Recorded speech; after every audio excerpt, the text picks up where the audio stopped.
Welcome back to my channel. If you've seen this beauty, this pretty face, this beautiful human for the first time, my name is Udokajane. I am a content creator in Texas, US of A, United States of America. Yeah, I'm a content creator in USA and I create content around beauty. I'm just gonna call it beauty because hair is beauty also. So I do everything beauty and also do lifestyle vlog, and I also do short film.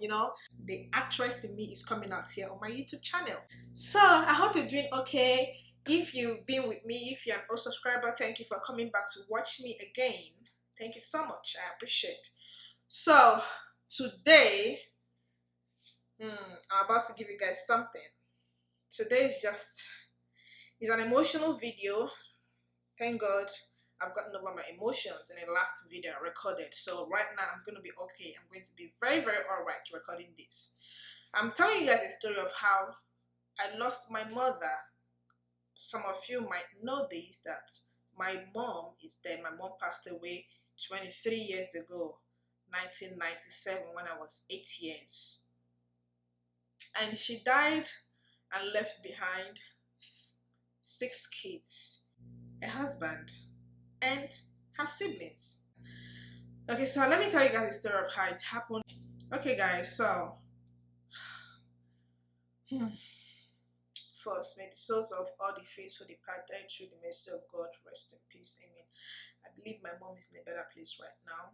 It happened 1997, shortly after we moved in with our father to live together as one family. So we used to live in the east, in the early 90s, yeah. And my dad was living in Kogi State, where he was running his business. You all know how these women, do their thing. They go out to the city, to the north, set up a business, do something, and bring up their family when they are stable. My father was coming to see us momentarily. Then there wasn't any phone. I think they had phones, but it was just landline. But then, he couldn't talk to his wife. They were only communicating through letter writing. As at then, the post office used to work. The post office were working in Nigeria. I don't know about now. So they were communicating via letter writing as at then. And I remember sometime as at then when my mom told me one day that, oh, we're running out of cash, we're running low on cash. And she said the only thing she had there was just 100 naira, and my father is supposed to be home by now, but she's wondering why my father hasn't come back to visit us so he will give us some money. So I remember my mom telling me this, and I knew why she was telling me this, because I was the oldest child of her living with her as at then. So she felt she could talk to me. I was the only person she could communicate with reasonably. The rest were really kids who just want to play. It's not like I could do something, but she just want to talk to me. So I remember the day my mom told me this. That was the day our father came back home. So we are so happy, to have our daddy back home. It's just funny how things are right now. You don't need to travel far away to go and give somebody money right now. You could just send money within minutes. I don't even mean locally, I mean internationally. You could just send money within minutes to somebody. Somebody is just all over, anywhere in this world. Send person money within minutes, the person has gotten the money. But then it was so difficult. So fast forward to when we finally moved to Lokoja with our father, and one of the things that delayed our moving up there was because of my mom's career. My mom was a teacher. I think was a government employed. I think so. Yeah, my mom was a teacher, and my father just didn't want my mom to quit her job and move up there with her. My father wanted my mom to retain her job. So one of the things that delayed our movement there was our mom's transfer. It wasn't like what they told us then, but right now I don't use my head. I just use my head to calculate it. Yeah, it was my mom's transfer that was delaying our movement to Kogi. So my father was transferring her job so she could continue teaching when she gets to Lokoja. And as God may have it, it worked out. We moved to Lokoja as at, I think, 1996. That was when we moved to Lokoja to be with our father. And I remember the day we landed. we alighted. We didn't land anyway. The day we landed anyways. So he was already in the bus stop waiting for us. And I remember seeing my father through the window, you know, like, look at our daddy out there. So when we got down, we're so happy. We've united together as one big family. We're gonna be living together right now, you know. So unfortunately, that's happiness. That's our coming together to live as one family. It wasn't for long. It was just for a very short, just a very tiny period, guys. Very short period. We didn't enjoy what we came there to. It was just for a very short moment, and our dream of living as one big family was shattered. So we were living and enjoying life until the following year, being 1997. I remember August 1997. I followed my mom to the village as a child. She went to the village for August meeting, and who could have gone to the village with her if not me? Like, I was that child and still that child, that active child, you know. You could just easily relate with me. I run errands, like, quick. So you don't come here. Before you say Jack Robinson, I've appeared, like, what do you want me to do for you? I'm here, you know. So I was that kind of child growing up, and I'm still that kind of person. So I went to the village with my mom because I know, like, I could be of help to her. That was why like, okay, let's go to the village together. So we went to the village for August meeting, and after the meeting, we came back to Lokoja. And a few weeks later, my mom fell sick. So I thought it was just this kind of minor illness, like, oh, mommy is sick and she's gonna be better in a few days' time, maybe like malaria, typhoid, all those kind of sickness, you know. I didn't know it was the kind of sickness that was coming to change our life, you know, forever. The kind of sickness that was coming to snatch our mother from us. The kind of sickness that was coming to shatter our dream of living with our mom. I mean, one thing that really hurt me about my mother's death is that as at the time her death came was the time of my father's breakthrough. You know what I mean? Yeah. My mom hadn't been living with her husband for a long time, and they tried so hard to work things out, and it eventually happened. But this sickness didn't even let her enjoy the time with her husband. The sickness didn't even allow us to enjoy being with our parents. It just cut short everything. My mom came 1996. We all united 1996, and 1997, my mom passed away. So it just really hurt me because all the while they've been married, they've not been together. They've been separate because of job, this, that. You know, even while she was having us, she was in school. She had us. She had us while my father was just very much away, trying to, you know, get things and get his family together, just to make sure his family is comfortable. So the time for her to then come and relax after having her kids, to enjoy her life, death came and snatched her away. So she died at the age of 40. That was pretty early, you know. So I thought it was just this, you know, mommy is sick and whatnot. However, I was just watching my mom deteriorating. I watched her deteriorate. She was just depreciating every day. So I think while the thing was just, you know, getting worse and increasing, there's this clinic that was behind our house then. I remember I saw my parents walking to that place. That was the beginning of that illness, you know. They went there to go and know what's going on with her. I felt like, okay, she's going to be fine. They're going to the hospital. So after going to that clinic, the sickness, you know, kept getting worse, you know. So my mom stopped doing things. She stopped going to school. She stopped teaching. She stopped going out. She was just staying back inside the house. My mom couldn't even cook for her kids no more. I was the oldest child living with them as at then, because my elder brother and my elder sister were already in secondary school and they were all in boarding schools. So I was still in primary school and the oldest child living with them. So I took over the responsibility of cooking. My mom would tell me what to do: go to the kitchen, pick the beans, take 2 cups of beans, pick it, put it inside the pot, put 2 or 3 cups of water, light the stove, put it, cut onions. You know, she was just telling me things like that, and I'll be doing it. So whatever I do, I come back and tell her where she's lying down on the bed and tell her I have done this, what else should I do? She would tell me, then I'll go back and do it. So I couldn't even play with my playmate outside because I had to stay there with her. Sometimes when I even put the food on fire, I run out to play, and the next thing she will call me, come back and do this. So that was how we were living then. Somehow, my aunt that lived in Enugu asked them to come to Enugu so they could try the hospitals there. So my father and my mom prepared and went to UNTH Enugu. I remember then my neighbor then asked me where our mother went. So like, they've not been seeing our mother. We told her that, our mother is sick, so my father took her to the hospital in Enugu. And our neighbor then said, oh, there's this hospital called UNTH in Enugu that people used to die in that hospital. Hey, that she prays is not a hospital they took her to. Hey, I'm like, no, God forbid, my mom won't die, I don't think it's the hospital they took her to.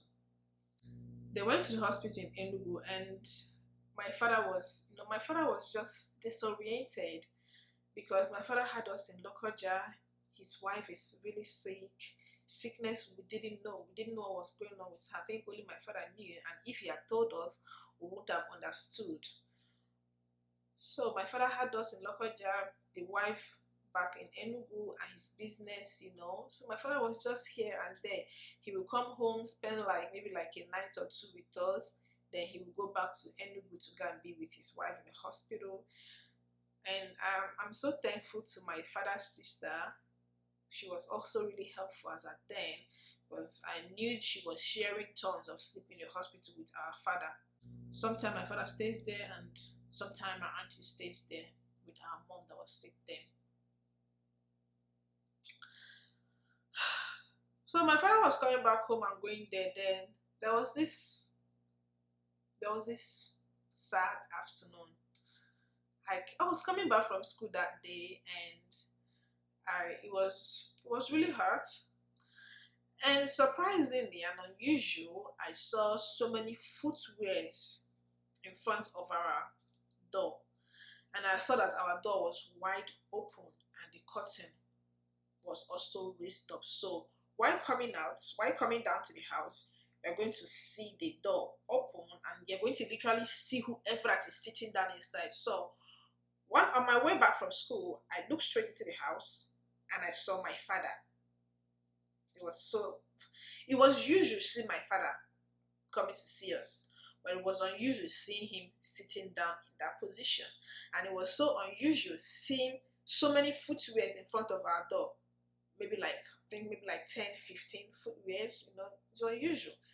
So when I saw that thing, I knew something was wrong. And whatever it could be was our mom. I knew something wasn't right.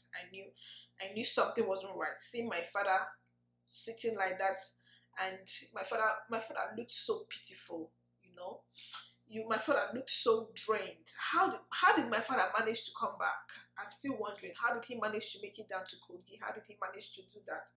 How did he manage? Because I think from Enugu to Kogi should be about maybe with the bad road, maybe give and take 6 hours. How did my father manage to come back home to us? How did he do it?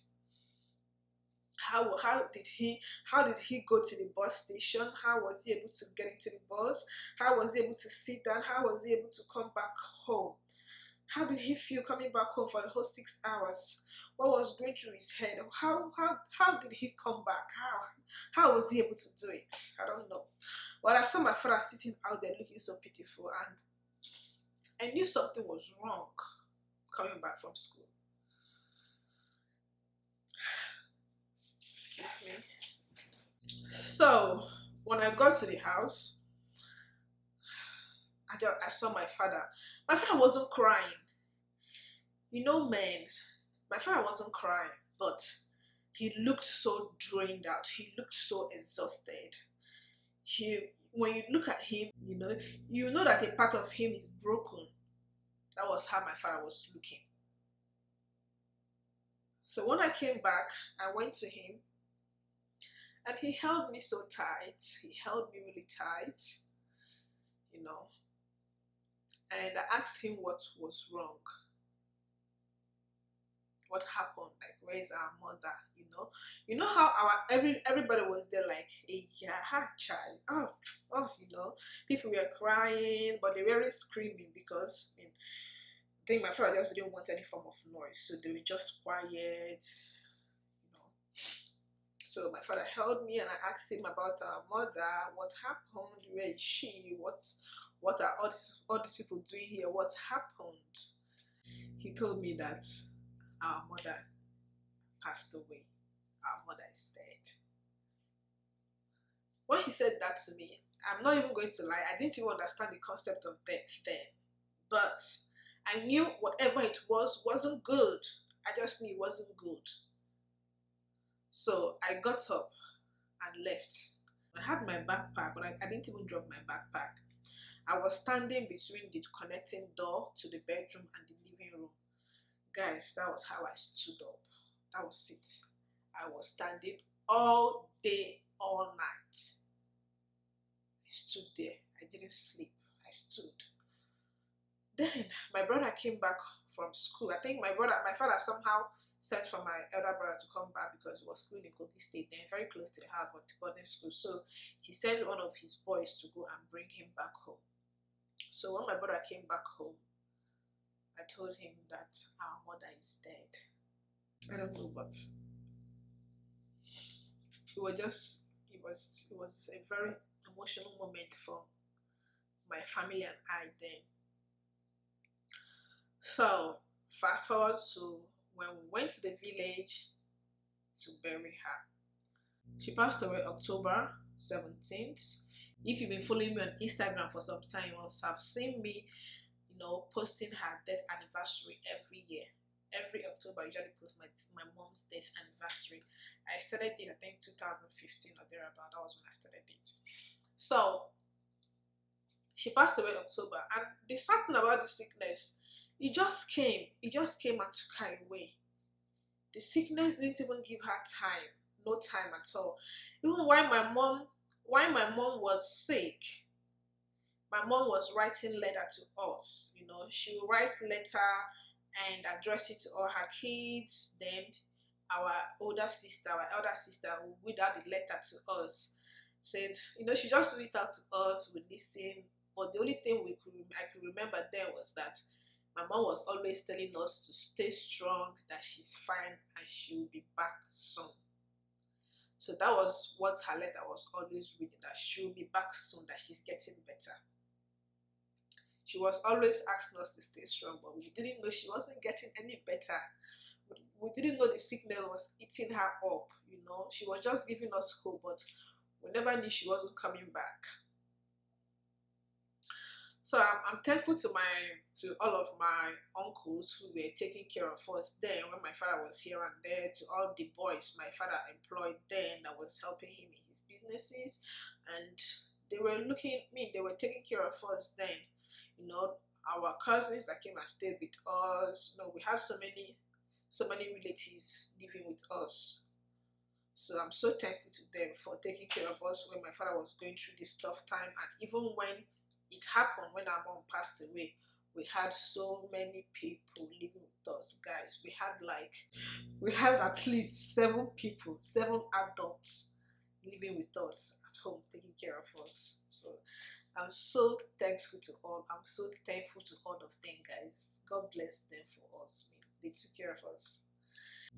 So fast forward to us in the village. We went to the village for the funeral, for the burial. And we kids didn't even understand it, because it was just like a party to us, They took us into a room. They were feeding us with every sweet thing. They played music for us. We were dancing. The photographer came inside the room and took pictures. We were all happy, like, snap me, So I remember during the funeral, when we went to see her, when they lay the coffee, or when they lay the cups in state, you go around and see it. The last time you see the person, right?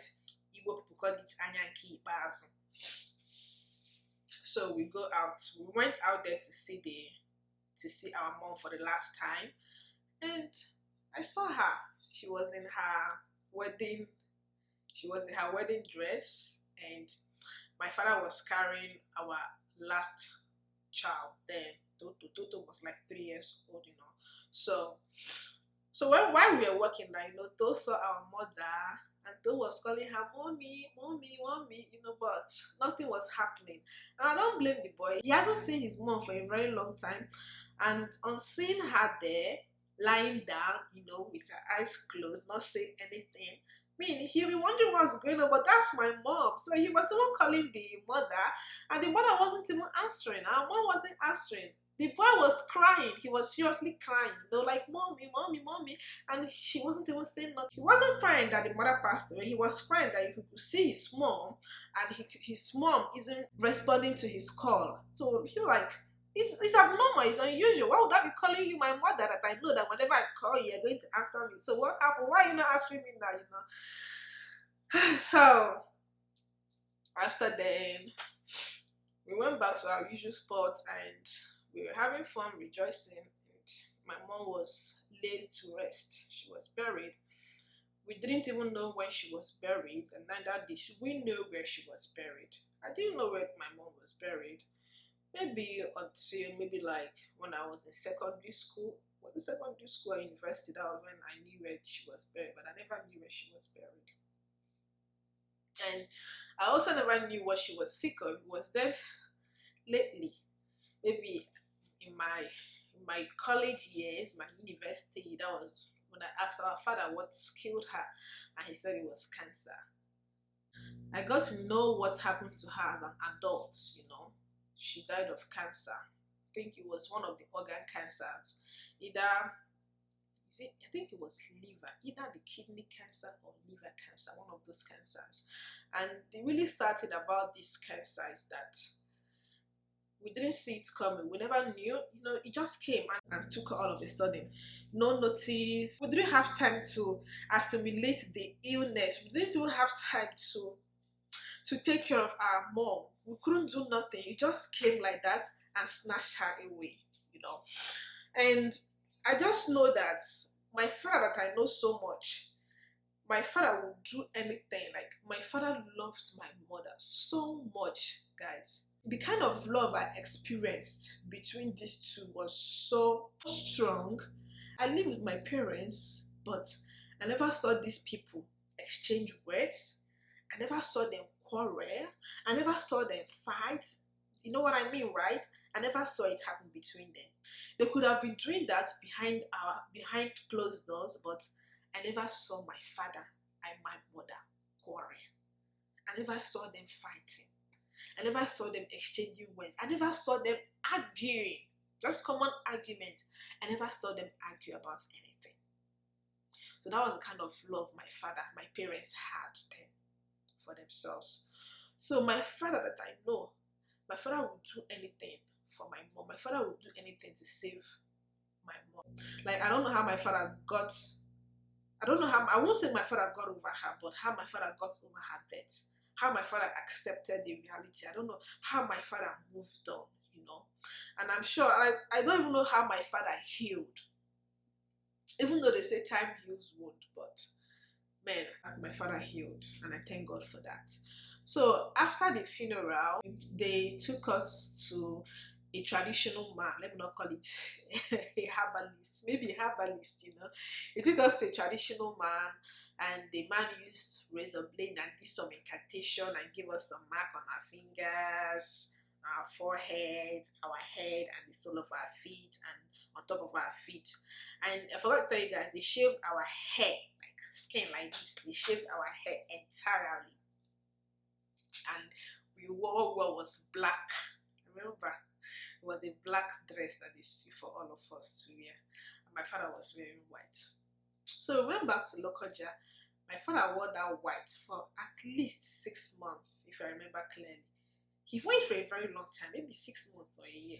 So when we went back to Lokoja, December of that same year, we had our neighbors, everybody cooked and brought to us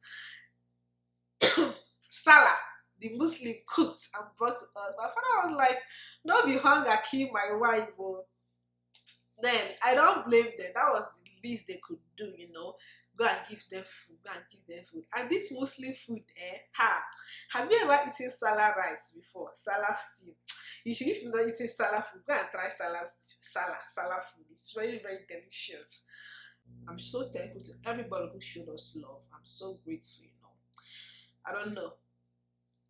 If this thing had happened now as an adult, guys, I wouldn't have known how to handle it. I'm not happy my mom died, but if it was God's will that my mom was going to die, it's better it happened when it happened and not now, because I don't know.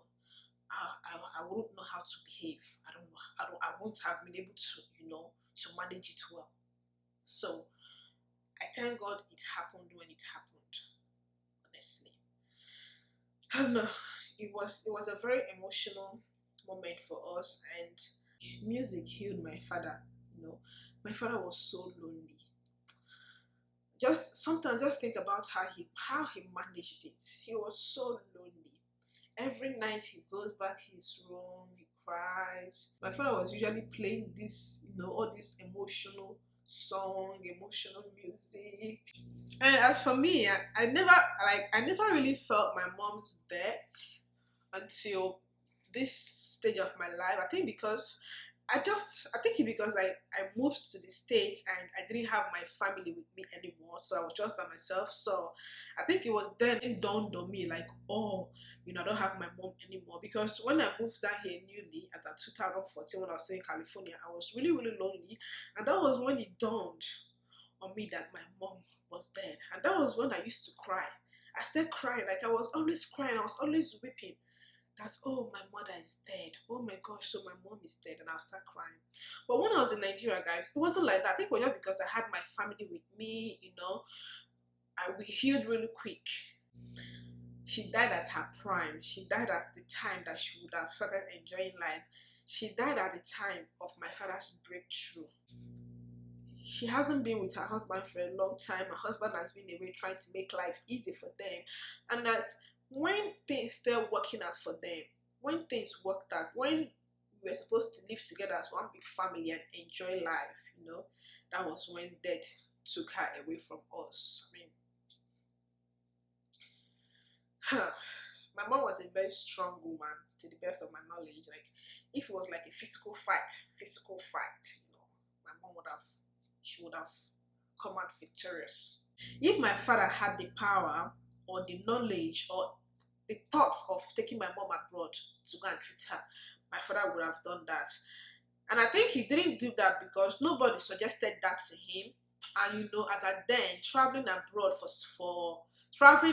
isn't as common as it is right now. They say knowledge is power, right? So he didn't have that knowledge then. So if my father had that knowledge then, my father would have made arrangement to fly her to abroad and go and treat her. My father would have done that. But you know, if anyone had suggested it to my father, like, how about you take your wife overseas to go and treat her the sickness, my father, I know, would have started making arrangements to travel with his wife, that's my mother then, to treat her abroad. So that was how much my father loved my mom. That was how much they were so into each other. That was how much the love they had for each other is. And that was how much he didn't want to lose her. But unfortunately, death took her away. You know? But anyways, I still thank God. Glory be to God. Everything is fine. You know, we are healed, and I'm so happy my mom is in a better place right now. She's no longer sick. She's no longer in pain. You know? And sometimes again, I also wonder how my mom was feeling in the hospital bed, like knowing that she was sick and the sickness wasn't getting any better, and knowing that the chances of surviving the sickness is very, very thin. What will have been going through her head, thinking about her kids, how her kids will cope, leaving behind her kids. No, she must have gone through so much psychologically as at then. Aside the cancer she was battling, her mental illness too would have been a problem for her, thinking about her kids, her family. I still do miss her. Sometimes I think about her, sometimes I miss her, sometimes I wish I had more time to spend with her, but unfortunately it didn't happen like that. Thank God, thank God. So you guys tell me about you, if you've ever lost somebody close, if you've ever lost a loved one. How did you heal from it? How did you manage it? What happened? Let's talk together. Let's share this emotional moment together. Okay, thank you guys for watching me talk about this. Thank you for listening to me pour out my heart. And let's just chat down below if you have anything to say, how you healed from the loss of a loved one, and just things like that. Then again, if you're new to this channel, thank you for coming here today. And if you haven't subscribed to my channel, please subscribe to this channel. Like, don't you like what you're seeing? Are you serious? You're not subscribed and you come here every day to watch me? Really? Subscribe to this channel and don't forget to hit that notification bell. I think it's somewhere here. Hit that bell, so that you get notified whenever I post something on this channel. Whenever I make any upload, you'll be notified. Hit that bell.